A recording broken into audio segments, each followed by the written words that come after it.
Whitening ಆಗ್ಬೇಕು ಅಂತ ಹೇಳಿ ಎಲ್ಲರಿಗೂ ಇಷ್ಟ. ಸ್ಕಿನ್ ತುಂಬಾ ಫೇರ್ ಆಗಿ ಕಾಣಿಸ್ಬೇಕು ನಾವು ಅಂತ ಹೇಳಿದ್ರೆ ಏನ್ ಮಾಡ್ಬೇಕು? ಇನ್ಸ್ಟಂಟ್ ಆಗಿ ಸ್ಕಿನ್ ವೈಟ್ನಿಂಗ್ ಆಗ್ಬೇಕು ಅಂತ ಹೇಳಿದ್ರೆ ಯಾವ ರೀತಿಯಾದಂತಹ ಇಂಗ್ರೀಡಿಯೆಂಟ್ಸ್‌ಗಳನ್ನ ನಾವು ಯೂಸ್ ಮಾಡ್ಬೇಕು ಅಂತ ಹೇಳಿ ಈ ವಿಡಿಯೋದಲ್ಲಿ ನಾನು ನಿಮ್ಗೆ ತಿಳಿಸ್ಕೊಡ್ತಾ ಇದ್ದೀನಿ. ನಿಮ್ಮ ಸ್ಕಿನ್ ಗ್ಲೋ ಆಗ್ಬೇಕು ಅಂತ ಹೇಳಿದ್ರೆ ಈ 4 ಇಂಗ್ರೀಡಿಯೆಂಟ್ಸ್‌ನ ತಪ್ಪದೆ ನೀವು ಯೂಸ್ ಮಾಡ್ಬೇಕಾಗುತ್ತೆ. ವಾರದಲ್ಲಿ 2 ಸರಿ ಆದ್ರೂ ನೀವು ಈ ಇಂಗ್ರೀಡಿಯೆಂಟ್ಸ್‌ನ ಬಳಸಿ ನೀವು ಫೇಸ್‌ನ ಸ್ಕಿನ್ ಗ್ಲೋ ಮಾಡ್ಕೊಳ್ಬೇಕು ಅಂತ ಹೇಳಿದ್ರೆ ಈ 4 ಇಂಗ್ರೀಡಿಯೆಂಟ್ಸ್‌ನ ಬಳಸೋದ್ರಿಂದ ನಿಮ್ಮ ಫೇಸು ತುಂಬಾನೇ ಗ್ಲೋ ಬರುತ್ತೆ. ಆ 4 ಇಂಗ್ರೀಡಿಯೆಂಟ್ಸ್ ಯಾವುದು? ಯಾವ್ಯಾವ ರೀತಿಯಾದಂತಹ ಸ್ಟೆಪ್ಸ್‌ನ ಫಾಲೋ ಮಾಡ್ಬೇಕು ಅಂತೇಳಿ ನಾನು ಈ ವಿಡಿಯೋದಲ್ಲಿ ನಿಮ್ಗೆ ತಿಳಿಸ್ಕೊಡ್ತಾ ಇದ್ದೀನಿ. ಬನ್ನಿ ವಿಡಿಯೋ ಪೂರ್ತಿಯಾಗಿ ನೋಡಿ. ಅದೇ ರೀತಿ ಈ ವಿಡಿಯೋ ನಿಮ್ಗೂ ಇಷ್ಟ ಆಗಿದ್ರೆ ಲೈಕ್, ಶೇರ್ ಹಾಗೆ ಸಬ್ಸ್ಕ್ರೈಬ್ ಮಾಡೋದನ್ನ ಮರಿಬೇಡಿ. ನನ್ನ ಚಾನಲ್ ನೇಮ್ ನಿಮ್ಮ ಅನನ್ಯ. ಚಾನಲ್‌ನ ಸಬ್ಸ್ಕ್ರೈಬ್ ಮಾಡಿ, ಬೆಲ್ ಐಕಾನ್‌ನ ಕ್ಲಿಕ್ ಮಾಡಿ. ಬನ್ನಿ ವಿಡಿಯೋ ಸ್ಟಾರ್ಟ್ ಮಾಡೋಣ. ಒಂದು ಬೌಲ್‌ನಲ್ಲಿ ಶುಗರ್ ಸಕ್ಕರೆನ ಹಾಫ್ ಸ್ಪೂನ್ ಅಷ್ಟು ತಗೊಳ್ತಾ ಇದ್ದೀನಿ. ಇದ್ರ ಜೊತೆಗೆ ಮಿಲ್ಕ್‌ನ ಆಡ್ ಮಾಡಬೇಕು. ಇದು ಫಸ್ಟ್ ಸ್ಟೆಪ್ ಆಗಿರುತ್ತೆ. 1 ಸ್ಪೂನ್ ಅಷ್ಟು ಮಿಲ್ಕ್ ಆಡ್ ಮಾಡಿದ್ರೆ ಸಾಕು. ಮಿಲ್ಕ್ ಮತ್ತು ಶುಗರ್‌ನ ನಮ್ಮ ಫೇಸ್‌ಗೆ ಅಪ್ಲೈ ಮಾಡೋದ್ರಿಂದ ನಮ್ಮ ಫೇಸ್‌ನಲ್ಲಿರುವಂತಹ ಎಲ್ಲಾ ಡೆಡ್ ಸ್ಕಿನ್ ಸೆಲ್ಸ್‌ನ ರಿಮೂವ್ ಮಾಡೋದಕ್ಕೆ ತುಂಬಾನೇ ಹೆಲ್ಪ್ ಮಾಡುತ್ತೆ. ಒಂದು ಕಾಟನ್ ಚಿಕ್ಕದಾಗಿ ಪೀಸ್ ತಗೊಂಡು ಅದರಲ್ಲಿ ಇದನ್ನ ಡಿಪ್ ಮಾಡಿಬಿಟ್ಟು ಫೇಸ್‌ಗೆ ಅಪ್ಲೈ ಮಾಡ್ಕೊಳ್ಬೇಕು. ಅಪ್ಲೈ ಮಾಡ್ಕೊಂಡು ಒಂದು 5 ಮಿನಿಟ್ಸ್ ಆದ್ರೂ ಬಿಡೋದ್ರಿಂದ ನಮ್ಮ ಫೇಸ್ ತುಂಬಾ ಕ್ಲೀನ್ ಆಗಿ ಅನ್ಸುತ್ತೆ. ನೀವ್ ಯಾವುದೇ ಒಂದು ಫೇಸ್ ಪ್ಯಾಕ್‌ನ ಯೂಸ್ ಮಾಡ್ತಾ ಇದ್ದೀರಾ ಅಂತ ಹೇಳಿದ್ರೆ ಮೊದಲು ಫೇಸ್ ವಾಶ್‌ನ ಮಾಡ್ಬಿಟ್ಟು ಆಮೇಲೆ ಯಾವುದೇ ಫೇಸ್ ಪ್ಯಾಕ್‌ನ ಅಪ್ಲೈ ಮಾಡ್ಕೊಳ್ಳಿ. ನಾನು ಲೈಟ್ ಆನ್ ಮಾಡಿಲ್ಲ, ಜಸ್ಟ್ ಸನ್‌ಲೈಟ್ ಅಲ್ಲೇ ನಾನು ತೋರಿಸ್ತಾ ಇರುವಂತದ್ದು. ಈಗ ಫೇಸ್ ಡ್ರೈ ಆಗಿದೆ. ಇದಾದ್ಮೇಲೆ ನಾನು ಫೇಸ್ ವಾಶ್ ಮಾಡ್ಕೊಂಡು ಬಂದಿದ್ದೀನಿ. ನೆಕ್ಸ್ಟ್ ಸ್ಟೆಪ್‌ನ ನಾವು ಸ್ಟಾರ್ಟ್ ಮಾಡೋಣ. ಇವಾಗ ನೀವು ನನ್ನ ಫೇಸ್‌ನ ನೋಡ್ತಾ ಇರ್ಬೋದು. ತುಂಬಾ ಕ್ಲಿಯರ್ ಆಗಿ ಕಾಣಿಸ್ತಾ ಇದೆ.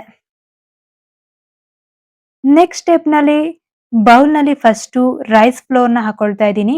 1 ಅಥವಾ 2 ಸ್ಪೂನ್ ರೈಸ್ ಫ್ಲೋರ್‌ನ ಆಡ್ ಮಾಡ್ಕೊಳ್ಬೋದು. ನೀವು ಫೇಸ್‌ಗೆ, ಬಾಡಿಗೆಲ್ಲ ಯೂಸ್ ಮಾಡ್ತೀವಿ, ಕೈಕಾಲುಗಳಿಗೆಲ್ಲ ಯೂಸ್ ಮಾಡ್ತೀವಿ ಅಂತ ಹೇಳಿದ್ರೆ ಸ್ವಲ್ಪ ಜಾಸ್ತಿನೇ ಹಾಕ್ಕೊಳ್ಬೋದು. ರೈಸ್ ಎಲ್ಲ ಮನೆಯಲ್ಲೇ ಸಿಗುವಂಥದ್ದು ರೈಸ್ ಪೌಡರ್. ನೆಕ್ಸ್ಟ್ ಮೈದಾನ ಹಾಕೊಳ್ತಾ ಇದ್ದೀನಿ.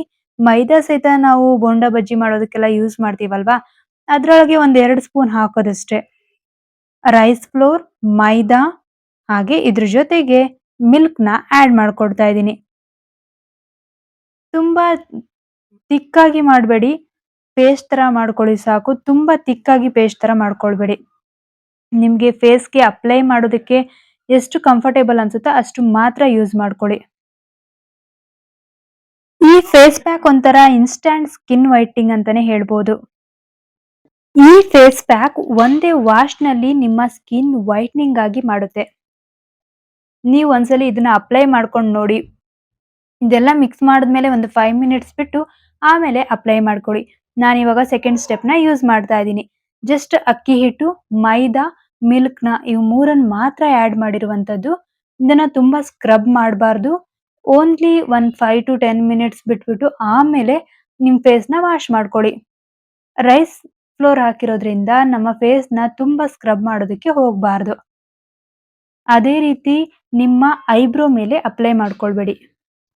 ಸ್ಕಿನ್ ತುಂಬಾ ಡಲ್ ಆಗೋದಕ್ಕೆ, ಡಾರ್ಕ್ ಆಗೋದಕ್ಕೆ ಕಾರಣಗಳೇನು ಅಂತ ಹೇಳಿದ್ರೆ, ನೀವು ಕರೆಕ್ಟ್ ಆಗಿ ಸ್ಕಿನ್‌ನ ಮೇಂಟೈನ್ ಮಾಡದೇ ಇರೋದ್ರಿಂದ. ಮೊದಲನೇದಾಗಿ ಹೊರಗಡೆ ಎಲ್ಲೇ ಹೋಗ್ಲಿ, ಮನೇಲಿರ್ಲಿ, ಹೊರಗಡೆ ಇರ್ಲಿ ಸನ್ ಸ್ಕ್ರೀನ್‌ನ ಯೂಸ್ ಮಾಡೋದನ್ನ ಮರಿಬಾರ್ದು. ಮಾಯಿಶ್ಚರೈಸರ್‌ನ ಯೂಸ್ ಮಾಡೋದನ್ನ ಮರಿಬಾರ್ದು. ವೆಡ್ಡಿಂಗ್ಸ್‌ಗೆಲ್ಲ ಹೋದಾಗ ಈ ರೀತಿ ಫೇಸ್ ಪ್ಯಾಕ್‌ನ ಮಾಡಿ ಹಚ್ಕೊಳ್ಳೋದ್ರಿಂದ ತಕ್ಷಣವಾಗಿ ಇನ್ಸ್ಟಂಟ್ ಆಗಿ ಸ್ಕಿನ್ ವೈಟ್ನಿಂಗ್ ಆಗುತ್ತೆ. ಇವಾಗ ನೋಡ್ತಾ ಇರ್ಬೋದು ನಾನು 10 ಮಿನಿಟ್ಸ್ ಬಿಟ್ಟು ಫೇಸ್ ವಾಶ್ ಮಾಡಿದ್ದೀನಿ. ಎಷ್ಟು ಬ್ರೈಟ್ನಿಂಗ್ ಆಗಿ ಕಾಣಿಸ್ತಾ ಇದೆ ಅಂತೇಳಿ. ನೀವು ಒಂದ್ಸಲಿ ಟ್ರೈ ಮಾಡಿ ನೋಡಿ ನಿಮ್ಗೆ ಹೇಗೆ ಅನಿಸ್ತು ಅಂತೇಳಿ ನನಗೆ ಕಮೆಂಟ್ ಮೂಲಕ ತಿಳಿಸಿ. ನಮ್ಮ ಸ್ಕಿನ್ ಬ್ರೈಟನ್ ಆಗಿ ಇರಬೇಕು ಅಂತ ಹೇಳಿದ್ರೆ ಯಾವ್ಯಾವ ರೀತಿಯಾದಂಥ ಪ್ರಿಕಾಷನ್ಸ್‌ನ ನಾವು ತಗೊಳ್ಬೇಕು. ಯಾವಾಗಲೂ ಫೇಸ್ ವಾಶ್‌ನ ಮಾಡೋದನ್ನ ಮರಿಬೇಡಿ. ದಿನದಲ್ಲಿ ಈ ಸಮ್ಮರ್ ಟೈಮಲ್ಲಂತೂ 2 ಟು 3 ಟೈಮ್ಸ್ ಫೇಸ್ ವಾಶ್ ಮಾಡಲೇಬೇಕು. ಅದೇ ರೀತಿ ಯಾವಾಗಲೂ ಚೆನ್ನಾಗಿ ನೀರು ಕುಡಿಯೋದನ್ನ ಅಭ್ಯಾಸ ಮಾಡ್ಕೊಳ್ಳಿ. ದಿನದಲ್ಲಿ 3 ರಿಂದ 4 ಲೀಟರ್ ನೀರು ಕುಡಿಬೇಕು ಅಂತ ಹೇಳ್ತಾರಲ್ವಾ? ಚೆನ್ನಾಗಿ ನೀರು ಕುಡಿಯೋದನ್ನ ಅಭ್ಯಾಸ ಮಾಡ್ಕೊಳ್ಳಿ. ಹೊರಗಡೆ ಎಲ್ಲೇ ಹೋದ್ರು, ಬಿಸಿಲಿಗೆ ಹೋದ್ರು ಸನ್‌ಸ್ಕ್ರೀನ್‌ನ ಯೂಸ್ ಮಾಡಿ, ಮಾಯಿಶ್ಚರೈಸರ್‌ನ ಯೂಸ್ ಮಾಡಿ. ಹೆಲ್ದಿ ಫುಡ್ ಮೇಂಟೈನ್ ಮಾಡಬೇಕಾಗುತ್ತೆ. ನೀವು ಒಂದ್ಸಲಿ ಈ ಇಂಗ್ರೀಡಿಯೆಂಟ್ಸ್ ನ ಬಳಸಿ ನೀವು ಟ್ರೈ ಮಾಡಿ ನೋಡಿ. ಒಂದ್ಸಲಿ ಯೂಸ್ ಮಾಡಿ ನೋಡಿದ ತಕ್ಷಣ ನಿಮ್ಗೆ ಗೊತ್ತಾಗುತ್ತೆ. ಹೌದು, ಈ ಇಂಗ್ರೀಡಿಯೆಂಟ್ಸ್ ನ ಬಳಸೋದ್ರಿಂದ ನಮ್ಮ ಸ್ಕಿನ್ ಗ್ಲೋ ಆಗುತ್ತೆ ಅಂತೇಳಿ. ನೀವು ಒಂದ್ಸಲಿ ಟ್ರೈ ಮಾಡಿ ನೋಡಿ. ಈ ವಿಡಿಯೋ ನಿಮಗೂ ಇಷ್ಟ ಆಗಿದ್ರೆ ಲೈಕ್, ಶೇರ್ ಹಾಗೆ ಸಬ್ಸ್ಕ್ರೈಬ್ ಮಾಡೋದನ್ನ ಮರಿಬೇಡಿ.